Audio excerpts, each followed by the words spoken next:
I discovered the fraud on a Tuesday morning in November while drinking coffee at my kitchen table in Scottsdale, Arizona.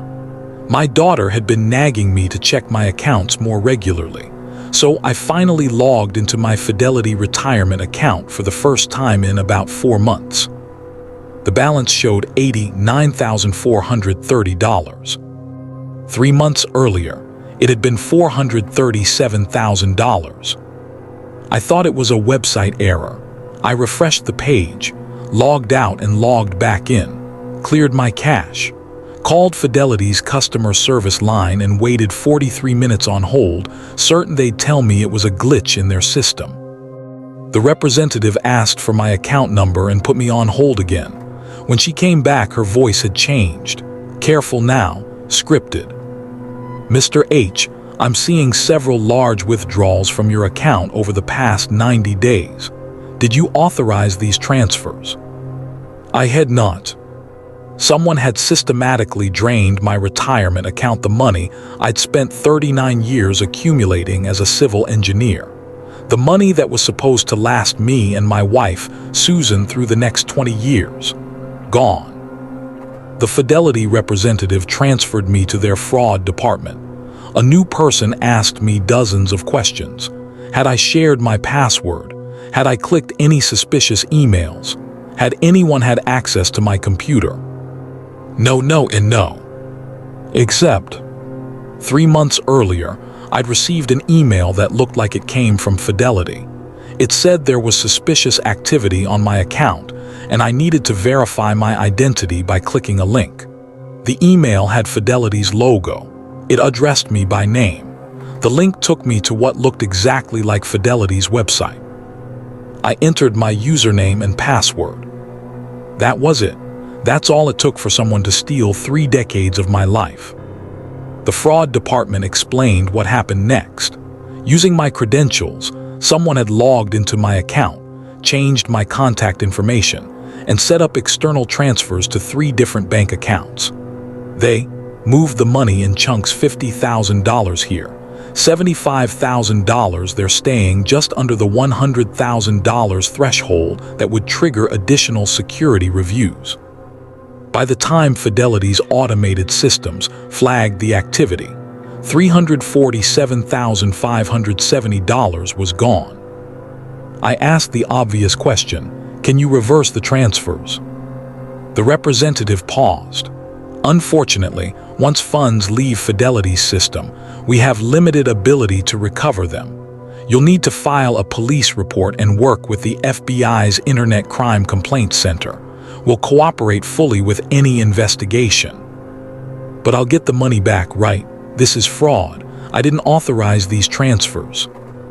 Another pause, longer this time. Mr. H, I want to be honest with you. In cases like this, recovery rates are very low. The funds are typically moved through multiple accounts internationally within hours. We'll do everything we can to assist law enforcement, but you should prepare for the possibility that the money won't be recovered. I sat there holding my phone, 70 years old, listening to this person tell me my life savings were probably gone forever. Susan came into the kitchen and saw my face. What's wrong? I couldn't answer. I just handed her the phone. The next weeks were a blur of police reports, FBI forms, fraud affidavits, and phone calls with investigators who were polite but clearly didn't expect to find anything. They explained that these operations are run by sophisticated international networks. The money gets split and moved through cryptocurrency exchanges and offshore accounts within hours. By the time anyone notices, it's already been laundered 6 different ways. A detective from Scottsdale PD told me they had over 200 similar cases in the past year alone. Retirees targeted specifically because they have significant account balances and are often less familiar with sophisticated scam techniques. He'd recovered money in exactly 0 cases. Fidelity conducted their own investigation. 6 weeks later, they sent me a letter explaining that because I had voluntarily provided my login credentials to a third party, even though I'd been deceived into doing so, they were not liable for the fraudulent transfers. Their terms of service clearly stated that I was responsible for maintaining the security of my account access. They offered me their sympathy and a pamphlet about protecting myself from phishing scams. I consulted an attorney. He reviewed everything and told me I could sue Fidelity, but it would be expensive, time-consuming, and I'd almost certainly lose. Their terms of service were airtight. Legally, I'd authorized the breach by entering my credentials on a phishing site. What about the FBI? I asked. What about the police investigation? He gave me a look I'll never forget, pity mixed with resignation. Mr. H, I've been practicing law for 26 years. I've never seen anyone recover funds in a case like this. The people who did this are in Nigeria or Romania or China. Even if law enforcement identifies them, there's no mechanism to force repatriation of funds. You need to accept that the money is gone and figure out how to move forward. I was 70 years old with $89,000 left in Social Security that paid $2,340 per month. Susan and I had budgeted for a retirement income of $3,500 monthly, $2,340 from Social Security, plus $1,160 from systematic withdrawals from the account that no longer existed. Our expenses were $3,200 per month, not extravagant, just normal costs for two people trying to live with dignity. Housing, utilities, food, insurance, medications, property taxes. We could survive on Social Security alone if we sold our house, moved somewhere cheaper, eliminated everything that wasn't essential. We'd have to leave Scottsdale, where we'd lived for 32 years. Leave our friends, our doctors, our community.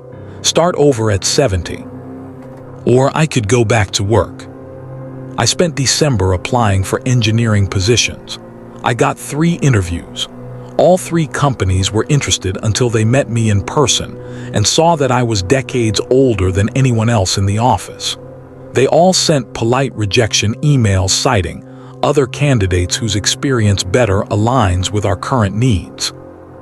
I applied to Home Depot, Lowe's, Target, Walmart. I was either overqualified or too old, or they just never called back. I finally found work at a property management company doing basic maintenance, unclogging toilets, changing air filters, patching drywall. 22 hours a week at $16 per hour, barely enough to cover the monthly gap in our budget. I come home exhausted, my knees aching, my hands cramping. Susan tries to hide her worry, but I see it every time she looks at me. We're both thinking the same thing. What happens when I can't do this anymore? Last week I received a letter from the FBI. After 3 months of investigation, they'd traced the stolen funds to accounts in Eastern Europe. The trail went cold after that. The case was being closed due to lack of viable leads. If any new information emerged, they'd reopen it. They attached a victim resource pamphlet. I keep thinking about how easy it was. 1 email, 1 click, 39 years of discipline and planning and sacrifice, erased in 90 seconds because I didn't recognize a scam that thousands of people fall for every day. The worst part isn't the money. It's the knowledge that I'll never recover it. That there's no appeals process, no second chance, no redemption arc. I'm just another statistic in a fraud report, another elderly victim who should have been more careful. I'm 70 years old, fixing toilets to keep the lights on, and every day I wonder how much longer I can keep this up. The nest egg I spent a lifetime building cracked, and everything spilled out, and nobody, not the police, not the banks, not the government, could put it back together. It's just gone.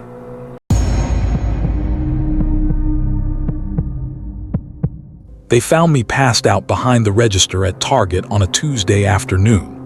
I'm 66 years old with a master's degree in English literature, and I collapsed from exhaustion while scanning groceries for minimum wage. The paramedics asked if I had anyone to call. I gave them a number for a former student because I was too ashamed to tell my own children what my life had become. Before we dive deeper, let us know in the comments where you're watching from. We'd love to hear from you. And don't forget to hit that subscribe button so you never miss any of our upcoming videos. I spent 37 years teaching middle school in Fort Wayne, Indiana. 37 years of late nights grading papers and skipped vacations, always telling myself retirement would make it worthwhile. My husband Richard and I had a plan: retire together at 65, sell our house, take that European river cruise we'd postponed since our honeymoon. Richard died 3 weeks before his retirement party. Heart attack. One moment reading the newspaper at breakfast, dead by noon. The funeral cost $14,000, our entire emergency fund gone before I could process what had happened. 6 months later, I couldn't face another year in that classroom without him. The school district offered early retirement, reduced pension now, or wait 3 more years for full benefits. I was 62, destroyed by grief, and I took the buyout. That decision haunts me every single day. The first year seemed manageable. Richard's life insurance, my reduced pension of $2,400 monthly, our savings account. Then the county reassessed property values. My taxes jumped 40% overnight. The furnace died in February, $8,000. Car transmission, $3,200.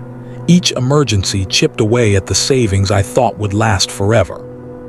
At 64, I received the letter that changed everything. The school district pension fund was critically underfunded. My monthly benefit would be reduced 18% effective immediately. Retirees who'd taken early buyouts like me had the least legal protection. My income dropped from $2,400 to $1,968 per month. The mortgage alone was $1,100. I did the math and realized I was drowning. That's when I applied at Target.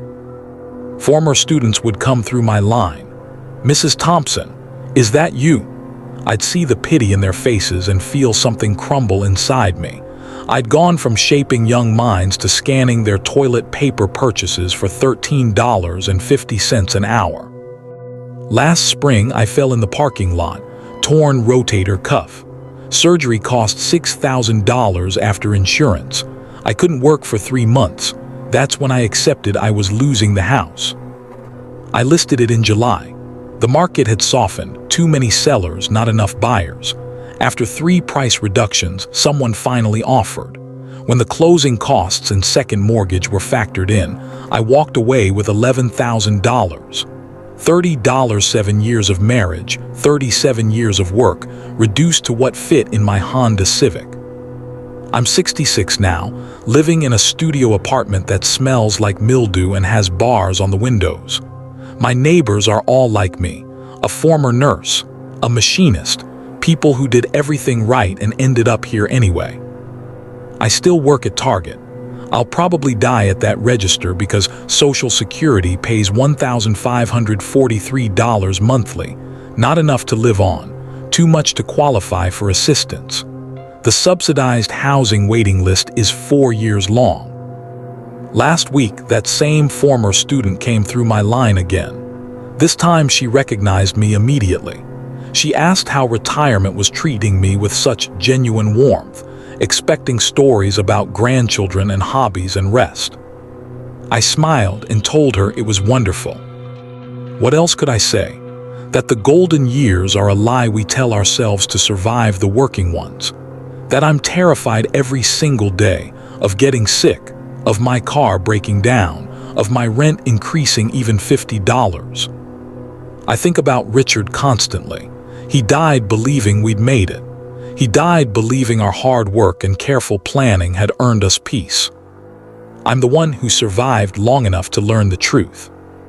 Every night in this apartment that isn't mine, living this life I don't recognize, I realize that retirement isn't a reward. For people like me, it's just a slower way to disappear. The letter from my bank arrived on a Friday in late August. I opened it standing at my kitchen counter, still holding my coffee. Inside was a notice that the IRS had levied my account for unpaid taxes, $34,280. My entire checking account balance was $38,615, everything I had to live on until Social Security started at 70. They'd already frozen my account and transferred the money. I was left with $4,335. I called the IRS immediately. After an hour on hold, a representative explained I'd underreported income from retirement account withdrawals in 2020 and 2021. Withdrew $87,000 but reported $62,000. Withdrew $91,000 but reported $68,000. The discrepancies triggered an audit. You sent multiple notices requesting documentation, she said. When we received no response, we assessed the tax owed plus penalties and interest. I never received any notices. She read off my old address, the house I'd shared with my ex-husband before our divorce. Mail forwarding had expired. Every IRS notice went to a house I no longer lived in, received by an ex who threw them away without telling me. Ma'am, you needed to update your address with the IRS. That's your responsibility. My own ignorance had legally justified the government seizing my life savings. I called my accountant, got voicemail, left 3 messages before he called back. Linda, I don't keep records past 3 years, but when you withdrew from your IRA in 2020 and 2021, you elected not to withhold taxes. I advised against it. You said you'd handle it. I didn't remember. Maybe he mentioned it. Maybe I was too overwhelmed with the divorce to listen. So I do owe the money. Almost certainly, plus penalties and interest. The IRS doesn't make mistakes about numbers. I looked at my bank account. $4,335. Rent due in a week, $1,400. Utilities, phone, insurance, $400. Groceries, gas, medications. I had enough for 2 months, then nothing. I applied for food stamps, qualified for $97 monthly. Energy assistance programs. My part-time library job paid just enough to disqualify me. 20 hours a week shelving books at $15.50 an hour put me over the threshold. The IRS offered a payment plan, $680 monthly for 60 months. I couldn't afford $680. I was already drowning. By October, my account showed $800. I stopped buying anything but food, wore the same 3 outfits to work, kept heat off, wrapped myself in blankets, stopped driving except to work. November rent came due. I didn't have it. My landlord gave me until the 15th, then the end of the month. When I still couldn't pay, she started eviction proceedings. 30 days to vacate. Every apartment required first month, last month, deposit, minimum $3,000. I had $340. I called my daughter in Portland. She's 29, barely making ends meet with roommates. She cried when I told her, said she'd help if she could but had no money. I told her not to worry, told her I'd figure it out. I had nothing figured out. The library job gave me enough to eat. It didn't give me enough for housing. Subsidized housing waiting list, 18 months. Emergency shelters, no space. Eugene's homeless population had tripled since the pandemic. I spent December sleeping in my 2009 Toyota Camry. Different parking spots each night, Walmart lots, rest stops, quiet streets. Used the library bathroom to wash up before shifts. My coworkers never knew. I showed up on time, smiled when asked how I was doing. At night, wrapped in every piece of clothing I owned, I thought about how I got here. 33 years as an administrative assistant, never making more than $52,000. Raised a daughter mostly alone. Saved what I could never much. Remarried at 58. Divorced 6 years later when I discovered his affair. Got $89,000 from the settlement. Started withdrawing from my IRA to survive while looking for work at 64. Nobody would hire me. The library job was part-time, no benefits. I withdrew the money trying to stretch it as far as possible. Didn't understand tax withholding. My accountant mentioned something, but I was barely surviving the divorce. That ignorance cost me everything. December 23rd, my car was towed from a lot where I'd overstayed. Retrieval fee, $385. I didn't have it. The car went to auction after 30 days. Lost my job in January, couldn't get to work without a car. No bus route, no money for Uber. I'm writing this from a women's shelter in Eugene. 3 weeks here now. A cot in a room with 9 other women sharing 2 bathrooms. Lights out at 9, everyone out by 7. Most women here are younger addiction, domestic violence, mental illness. I'm the oldest by 20 years. Social Security starts in 2 years and 4 months when I turn 70. $1,840 monthly. Until then, I have nothing except food stamps and Medicaid. Shelter space when available. The IRS still wants their $680 per month. I don't think about the future anymore. I just try to get through each day, find food, stay warm, avoid getting sick. The day the money ran out wasn't dramatic. No final decision, no moment of realization. It just happened gradually, then suddenly. Now I'm 67, sleeping in a shelter, holding on to nothing except the hope that 70 comes quickly. I stared at the number on my laptop screen and felt something inside me die. Not dramatically, just a quiet shutdown, like a machine powering off for the last time. My retirement account balance, $27,400. I'm 63 years old. I worked in IT for 30 years.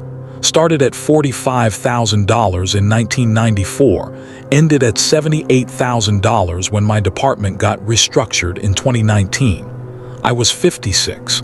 They gave me 9 months severance and eliminated my job. 3 decades of loyalty gone. Here, how I destroyed my future, one crisis at a time. 2003, my wife Jennifer was diagnosed with lupus.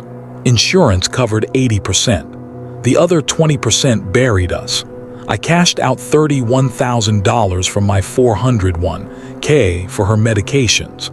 After penalties and taxes, I lost $13,000 to fees alone. 2008, the market crashed. My balance dropped from $89,000 to $51,000 in 6 months. Terrified, I moved everything to bonds, safe, stable bonds that grew at 2% while everyone else recovered. That fear cost me everything. 2012, Jennifer left. The medical bills had destroyed our marriage. I gave her half of what remained, $34,000. She deserved it. 2016, my daughter got into NYU for graduate school. I withdrew $28,000 to help her avoid predatory student loans. Watched my future evaporate so she could have hers. When I got laid off in 2019, I had $47,000 left. I sent out 300 resumes in 6 months, 5 interviews. Every rejection said the same thing: someone who's a better cultural fit. Code for younger and cheaper. I burned through severance in a year, then started pulling from the $401K to pay rent. $800 here, $1,200 there. Every withdrawal meant more penalties, more taxes. I was eating my future $500 at a time. I found contract work, eventually 3-month gigs paying half my old salary with no benefits. I'd work, drain the account between contracts, repeat. 4 years of that brought me to last April, when I finally looked at the damage. $27,400.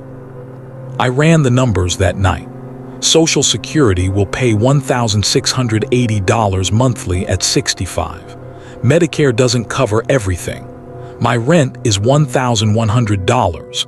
I'll be short minimum $600 every month, and that's if nothing goes wrong. The retirement calculators say I need $500,000 for a modest lifestyle. I have 5% of that. Even if the $27,400 grows at 7% until I'm 70, which it won't, I'll have maybe $65,000. That buys 2 years. 3 if I eat ramen and freeze. I can't start over. That's what keeps me awake. I'm not 40 with decades to recover. I'm not 55 with time to course correct. I'm 63 and the sand ran out years ago while I wasn't paying attention. Last month I went to a financial advisor. Free consultation. She reviewed everything, stared at her screen for a long time, then looked at me with barely concealed pity. Mr. K, I'm going to be honest. There's nothing I can do. You needed to start fixing this 20 years ago. I already knew. I just needed someone to say it out loud. She suggested working into my 70s, downsizing, moving somewhere cheaper. She didn't say what we both knew, that none of that actually fixes anything. I'd just be poor in a different zip code. I left her office and sat in my car thinking about every choice I could have made differently. The $401K I should have left alone. The bonds I should have avoided. The money I gave my daughter. But I can't regret those choices. Jennifer needed her medicine. My daughter deserved her education. I made the best decisions I could. The system just doesn't care. I'm back on job boards now, applying for entry-level IT positions that won't hire someone my age. Each rejection feels like another door slamming shut. I keep trying because I don't have alternatives. Sometimes I want to grab younger people and shake them. Tell them to check their accounts today, right now, before it's too late. Tell them every ignored year makes it exponentially worse. That compound interest destroys futures as efficiently as it builds them. But I don't say anything. I was them once and I didn't listen either. I thought I had time. I was wrong.